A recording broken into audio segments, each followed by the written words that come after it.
Mas ele insistiu tanto com eles que finalmente o acompanharam e entraram em sua casa. Ló mandou preparar-lhes uma refeição e assar pão sem fermento, e eles comeram. Ainda não tinham ido deitar-se quando todos os homens de toda parte da cidade de Sodoma, dos mais jovens aos mais velhos, cercaram a casa. Chamaram Ló e lhe disseram: onde estão os homens que vieram à sua casa esta noite? Traga-os para nós aqui fora, para que tenhamos relações com eles. Ló saiu da casa, fechou a porta atrás de si e lhes disse: não, meus amigos, não façam essa perversidade. Olhem, tenho 2 filhas que ainda são virgens. Vou trazê-las para que vocês façam com elas o que bem entenderem, mas não façam nada a esses homens, porque se acham debaixo da proteção do meu teto. Saia da frente, gritaram, e disseram: esse homem chegou aqui como estrangeiro, e agora quer ser o juiz? Faremos a você pior do que a eles. Então empurraram Ló com violência e avançaram para arrombar a porta. Nisto, os 2 visitantes agarraram Ló, puxaram-no para dentro e fecharam a porta. Depois feriram de cegueira os homens que estavam à porta da casa, dos mais jovens aos mais velhos, de maneira que não conseguiam encontrar a porta. Os 2 homens perguntaram a Ló: você tem mais alguém na cidade? Genros, filhos ou filhas ou qualquer outro parente? Tire-os daqui, porque estamos para destruir este lugar. As acusações feitas ao Senhor contra este povo são tantas que Ele nos enviou para destruir a cidade. Então Ló foi falar com seus genros, os quais iam casar-se com suas filhas, e lhes disse: saiam imediatamente deste lugar, porque o Senhor está para destruir a cidade. Mas eles pensaram que ele estava brincando.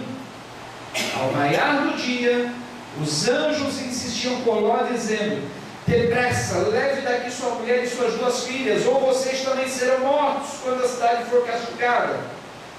Tendo ele hesitado, os homens o agarraram pela mão, como também a mulher e as 2 filhas, e os tiraram dali à força, e os deixaram fora da cidade, porque o Senhor teve misericórdia deles.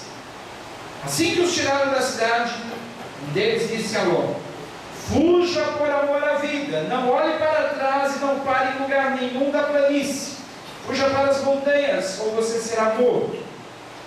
Ló, porém, lhes disse: não, meu senhor, seu servo foi favorecido por sua benevolência, pois o Senhor foi bondoso comigo, poupando minha vida. Não posso fugir para as montanhas, senão essa calamidade cairá sobre mim e morrerei. Aqui perto é uma cidade pequena, está tão próxima que dá para correr até lá. Deixe-me ir para lá. Mesmo sendo tão pequena, lá estaria salvo. Está bem, respondeu ele. Também lhe atenderei esse pedido. Não destruirei a cidade da qual você fala. Fuja depressa, porque nada poderei fazer enquanto você não chegar lá. Por isso a cidade foi chamada Zoar. Quando Ló chegou a Zoar, o sol já havia nascido sobre a terra. Então o Senhor, o próprio Senhor, fez chover do céu fogo e enxofre sobre Sodoma e Gomorra. Assim ele destruiu aquelas cidades e toda a planície, com todos os habitantes das cidades e a vegetação. Mas a mulher de Ló olhou para trás e se transformou numa coluna de sal. Na manhã seguinte, Abraão se levantou e voltou ao lugar onde tinha estado diante do Senhor, e olhou para Sodoma e Gomorra, para toda a planície, e viu uma densa fumaça subindo da terra como fumaça de uma fornalha. Quando Deus arrasou as cidades da planície, lembrou-se de Abraão e tirou Ló do meio da catástrofe que destruiu as cidades onde Ló vivia. Senhor, nós queremos nessa noite agradecer-te pela tua palavra que nos orienta, que nos ilumina como uma lâmpada, que é como uma bússola, que nos ajuda a seguirmos nesse mundo tão difícil de vivermos, ó Pai, nesse mundo tão confuso, nesse mundo tão perverso, onde as coisas cada vez pioram. Nós precisamos de um referencial para vivermos, e o nosso referencial é a Tua Palavra, o nosso condutor, a nossa bússola é a Tua Palavra, e por ela nós queremos viver. Ajuda-nos, ó Pai, a sempre procurarmos auxílio, socorro, orientação na Tua Palavra, que ela nessa noite venha trazer luz ao nosso caminho, consolo, venha trazer força, venha trazer direção, orientação, a paz e a proteção que nós precisamos. Nós estamos na Tua presença e aqui nós estamos nos refugiados diante da Tua presença, Pai, pedindo a Sua graça, a Tua proteção sobre as nossas vidas, em nome de Jesus. Amém. Queridos, o assunto dessa noite, e que eu pretendo continuar no domingo, é muito importante, é essencial para a nossa alma. Todo mundo sabe, todo mundo está acompanhando os últimos acontecimentos, as coisas que têm acontecido na televisão, na mídia, nos jornais, na sociedade, é notório a todos, não tem como a gente não ver que o mundo de um tempo para cá tem se deteriorado cada vez mais, tem se corrompido cada vez mais em todos os sentidos, e a coisa vem se complicando.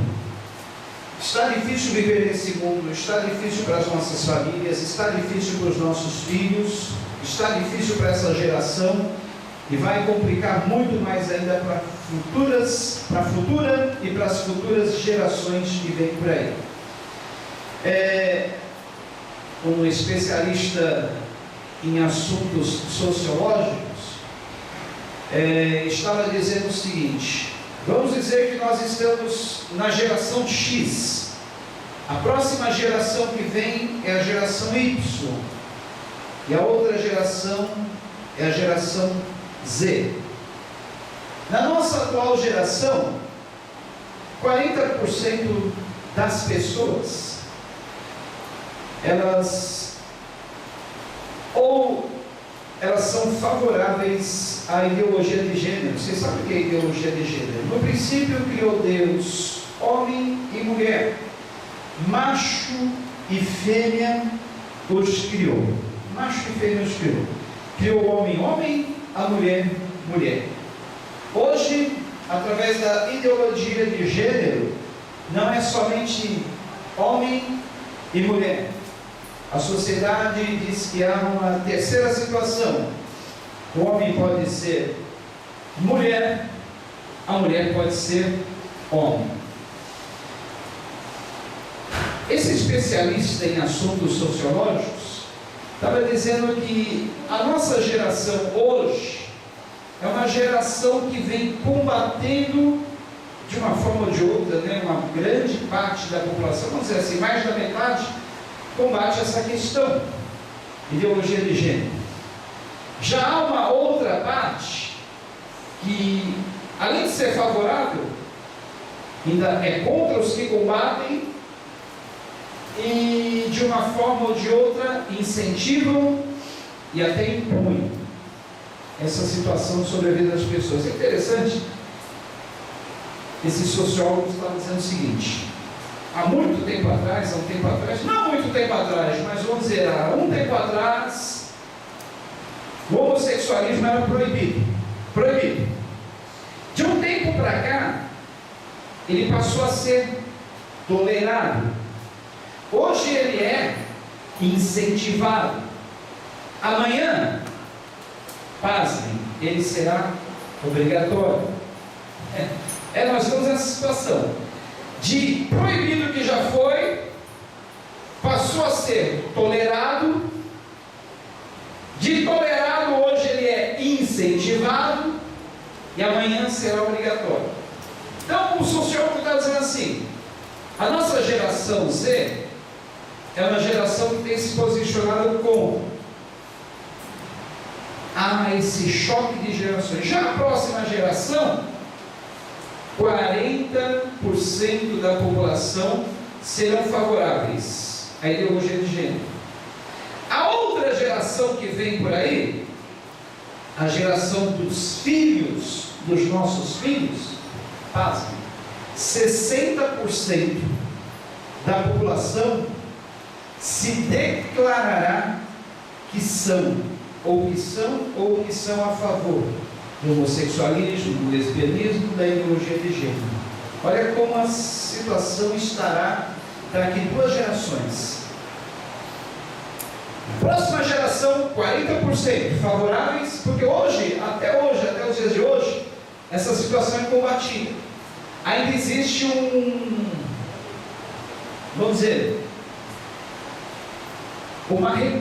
uma certa repulsa da sociedade. A gente percebe isso vendo as piadinhas que são feitas nas redes sociais, as piadinhas sobre o homossexualismo, sobre lesbianismo, sobre ideologia de gênero. Ainda há uma certa resistência da sociedade.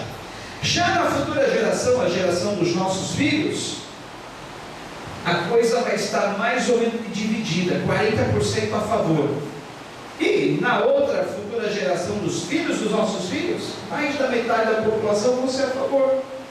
Porque essas ideologias vão entrando na mente das pessoas, e aquilo que era proibido, aquilo que era tolerado, passa a ser incentivado, e depois de incentivado, passa a se tornar o padrão, o normal. E o anormal passa a ser aquilo que é correto. O correto passa a ser anormal, e o anormal passa a ser correto. Então, daqui não muito tempo, as pessoas vão achar que o correto é você ter 2 sexos, é você aceitar a ideologia de gênero, é você aceitar o homossexualismo, aceitar o lesbianismo. E aí, sabe o que vai acontecer? Estaremos a um passo do fim, porque o que destruiu Sodoma e Gomorra, o que foi? O que destruiu Sodoma e Gomorra, que nós vimos aqui no texto, foi a situação de calamidade em que estavam essas 2 cidades. A cidade praticamente quase inteira era entregue ao homossexualismo. Se vocês duvidam, olha, um capítulo antes, no capítulo 18, Abraão está intercedendo pela cidade de Sodoma e Gomorra.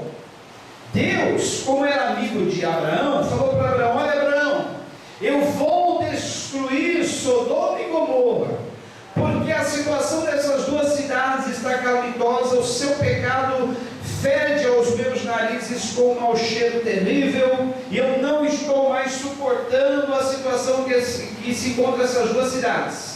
Aí, Abraão, intercedendo por essas 2 cidades, faz a seguinte pergunta a Deus: olha, Deus, e se houver na cidade 50 justos, tu destruiria? Se houvesse 50 justos nessas 2 cidades? Deus falou: não, Abraão, por amor desses 50 justos eu não destruiria essas 2 cidades. Só que eu não encontro 50 justos lá, Abraão. Ah, Senhor, então olha, se porventura, Senhor, vamos dizer que ali existam 45 justos, o Senhor destruiria essas cidades? Não, Abraão, se eu encontrasse 45 justos no meio dessas 2 cidades, eu não destruiria a cidade por causa desses 45. Ah, mas eu não encontro esses 45. Aí Abraão continuou intercedendo, negociando com Deus, e disse: ó Senhor, não se aborreças comigo, mas se eu te perguntar mais essa vez, e se houver pelo menos 30 justos, Senhor, tu destrói essas 2 cidades? Porque Abraão não queria que Deus destruísse aquelas 2 cidades, porque Abraão tinha parentes lá. O seu sobrinho Ló, era sobrinho de Abraão, morava naquela cidade, e havia a família de Ló. Aí Deus falou: não, Abraão, eu não vou destruir se eu encontrar ali 30 justos, mas eu não encontro Ló, Abraão. Aí Abraão prosseguiu mais uma vez: olha, Senhor, eu vou ser ousado, mas se porventura encontrarem ali 20 justos, tu destruiria essas 2 cidades? Deus: oh, não, Abraão, eu não destruiria se encontrasse 20 justos, mas eu não encontro, Abraão, nem 20. Quantos habitantes será que tinha essas 2 cidades? Eu não parei para pesquisar isso. mas até domingo eu vou fazer uma pesquisa mais profunda. Eu quero descobrir quantos habitantes haviam nessas duas cidades, só para vocês verem a proporção que estava a situação de pecado ali. E aí, Abraão continua negociando: Senhor, não tem 20, mas pelo menos 10. Ai, Abraão, eu não destruiria a cidade por amor a esses 10, mas não tem 10 justos ali, Abraão. Que situação, que situação. Eu creio que 99% dessas duas cidades estava corrompido. Pelo jeito só sobrava mesmo a família de Ló. Ló, sua esposa, suas duas filhas, os genros só. Ló, a esposa, duas filhas, dois genros, 6 pessoas. Não chega a 10. E Deus falou a Abraão: olha, Abraão, não tem jeito mesmo, eu vou destruir essas duas cidades. E Deus decidiu destruir as duas cidades por causa dessa situação de imoralidade e perversidade sexual que ali havia. Esses dois homens que chegam na casa de Ló para serem hospedados por Ló e sua família, eram dois anjos. Olha a situação de pecado que estava naquelas duas cidades. Ló era uma pessoa importante na cidade. Quando diz que uma pessoa estava às portas da cidade, quer dizer que Ló ou era um juiz, um legislador. As portas da cidade era a Câmara, era o Senado, era o Fórum, tudo era decidido ali, nas portas da cidade, na entrada da cidade. E no texto nós vimos que Ló estava ali na entrada da cidade, na porta da cidade, porque ele era um dos homens importantes daquele lugar. Era um dos que faziam as leis e julgavam. Aí os anjos chegam ali, Ló convida eles para eles se hospedarem na casa de Ló, para eles não pernoitarem na rua, porque Ló sabia que se eles pernoitassem na rua, coitado deles, né? Iriam ser atacados ali com certeza.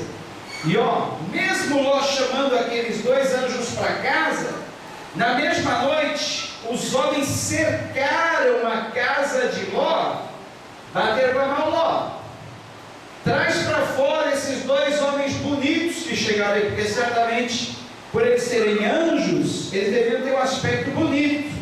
Estavam na forma de homens, porque o anjo pode se apresentar para nós humanos na forma humana. É claro que se um anjo se apresentar a você, ele não vai chegar pode até aparecer para você de vestimentas brancas, com aspecto resplendoroso de anjo, mas na maioria das aparições que a gente às vezes vê na Bíblia, eles aparecem na forma humana. E eles se apresentaram lá em forma de homens, forma humana. E chamaram a atenção das pessoas da cidade, tanto é que à noite os homens foram lá, bateram a porta de Ló e disseram: olha, Ló, traz para fora aqueles dois varões bonitos que entraram na tua casa, porque nós queremos ter relações sexuais com eles. Olha que situação. E naqueles tempos do Antigo Testamento, quando um anfitrião recebia os seus hóspedes em casa, ele tinha o dever de lhes proporcionar proteção. A vida dos hóspedes estava acima das pessoas da família. Tanto é que Ló propõe para eles: olha, não façam mal a esses dois homens, por favor. Eles são meus hóspedes. Eu dou para vocês minhas duas filhas virgens. Vocês façam com elas o que bem vocês entender, mas não toquem nesses homens, que eles são meus hóspedes. Olha só. O dever de hospedar, de dar proteção ao hóspede, era tão grande na cultura judaica, que Ló faz a proposta de dar as suas filhas virgens para os homens daquela cidade abusarem delas, fazer o que quisessem com elas, mas não tocar nos anjos. Mas os homens não quiseram as filhas virgens de Ló. Eles queriam os anjos, eles queriam os homens, eles eram perversos. Eles eram tão perversos, o homossexualismo era tão grande, que até hoje o nome sodomita é dado para as pessoas que têm esse hábito do homossexualismo. Já ouviram essa expressão sodomita? Ele é um sodomita. Vem daí, desde aquele tempo, por causa dos habitantes de Sodoma e Gomorra. Hoje, muitas vezes ainda, um homossexual é chamado de sodomita. Sodomita. Aqueles homens rejeitaram as filhas de Ló, virgens, deviam ser bonitas, saudáveis, bem tratadas, mas eles fizeram os dois anjos. Aí os anjos, vendo que Ló já não podia mais, a situação já fugia, o gordura de Ló falou: Ló, agora deixa com a gente sabe como lidar com essas situações. Eles saíram à porta e feriram de cegueira todos aqueles homens que estavam ali para perturbar o sossego de Ló. Eles saíram tudo certo. Ei, o que aconteceu? Não estamos enxergando nada. E ali Ló se livrou deles. Aí, olha, veja só.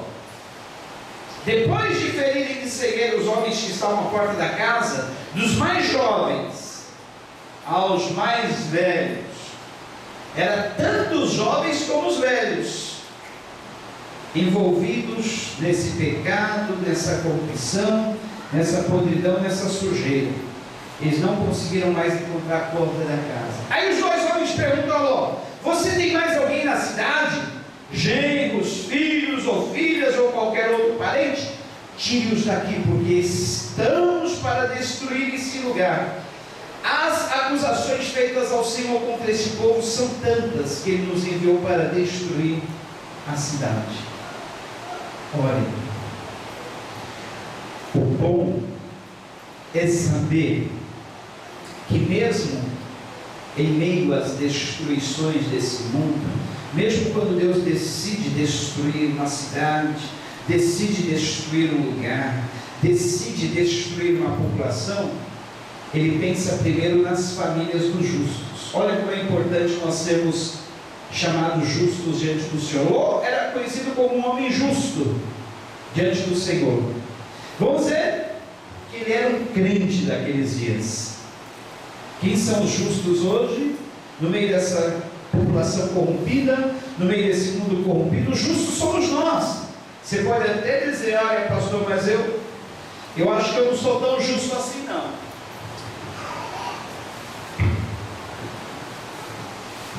Olha, pastor.